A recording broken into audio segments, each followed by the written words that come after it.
Right now, the nominee for U.S. Secretary of Health and Human Services, RFK Jr., is in his Senate confirmation hearing. But yesterday, someone who knows him rather well, his cousin Caroline Kennedy, sounded the alarm bells about the man who could make vital decisions about your health care. Take a look. I've known Bobby my whole life. We grew up together. It's no surprise that he keeps birds of prey as pets, because Bobby himself is a predator. Bobby is addicted to attention and power. Bobby preys on the desperation of parents of sick children, vaccinating his own kids, while building a following hypocritically discouraging other parents from vaccinating theirs. Bobby continues to grandstand off my father's assassination and that of his own father. It's incomprehensible to me that someone who is willing to exploit their own painful family tragedies for publicity would be put in charge of America's life and death situations. I urge the Senate to reject his nomination.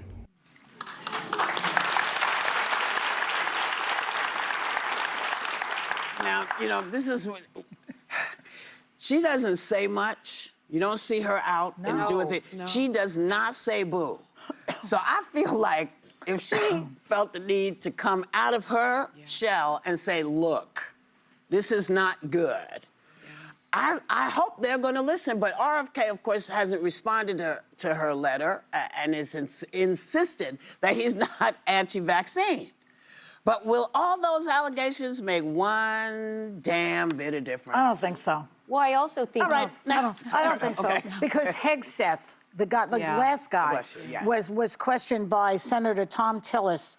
He said that his sister-in-law was convinced, they told her to come forward and talk about the abuse that he created. You can back me up on this. Yeah. He really nailed Hegseth on the topic of abuse about women, and he still voted for him. Yeah. So it doesn't matter. We're in a very bad situation in this country right now where there's nobody in Congress that I'm watching who has the, how shall I put this, the testicularity required of the job. Yeah. And I'm frightened by it, frankly. I mean, I see this every day, all of these people capitulating to Trump and his dictatorial needs.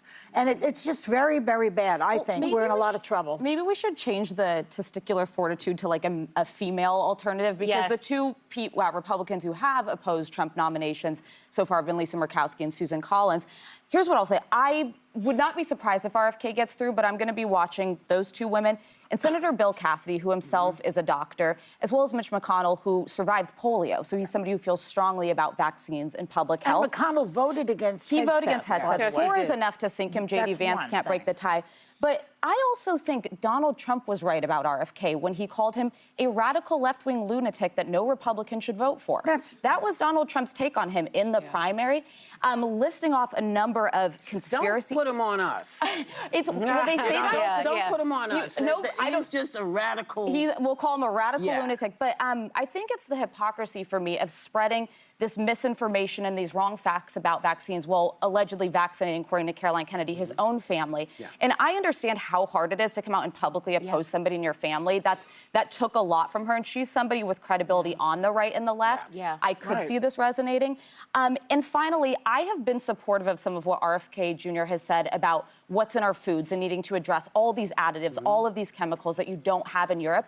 But I don't think he's the only person who can do that. Most Americans are coming around to that perspective. So why not put in somebody that doesn't have the baggage, that hasn't spread conspiracy theories, who wants to tackle those things, and happens to be credentialed to run Health and Human Services? Well, you also have to, when you mentioned that she doesn't come out and speak a lot, Caroline Kennedy, you always have to gut check in this day and age when you're watching something, because there's always, you know, a different source that says this. I often say, let me watch it myself and see what I think.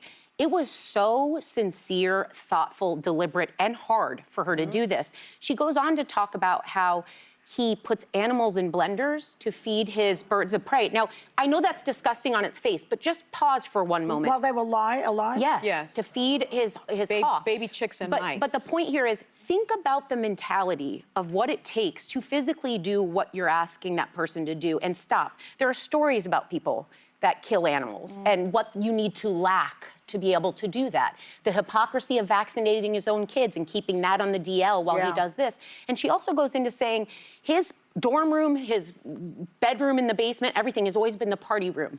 Where although he was able to overcome addiction, he led many to addiction, and some have died. In his family. Yes, so you look at the whole picture, and then you ask yourself, because I too agree with going back on Big Pharma and also removing things from our food, but the cost is too great with him. And that's what I hope people pay attention to, and they don't fall in party lines, because this man seems dangerous. They all do, though. They all seem dangerous to me. That sort of was my takeaway, because look at the people that Donald Trump is putting into his cabinet. You know, the Republican Party talks a lot about DEI and how people that are given opportunities lack the merit and lack the qualifications. His cabinet is the least qualified cabinet that I've ever seen in my entire life. And so he has nominated someone to be in charge of medicine, basically, and health in this country. He doesn't hold a medical degree. He is woefully unqualified, apart from the fact that he has these character flaws. I think that certainly struck me, but what also struck me was sort of the personal things she talked about. It was a personal indictment she's known him for over, I don't know, her entire life. And what she says, to Sarah's point, is that he has these qualities personally that pose an even greater danger than his lack of qualifications. I mean, which says a lot. That says so much. And then she goes on to call him, again, a predator.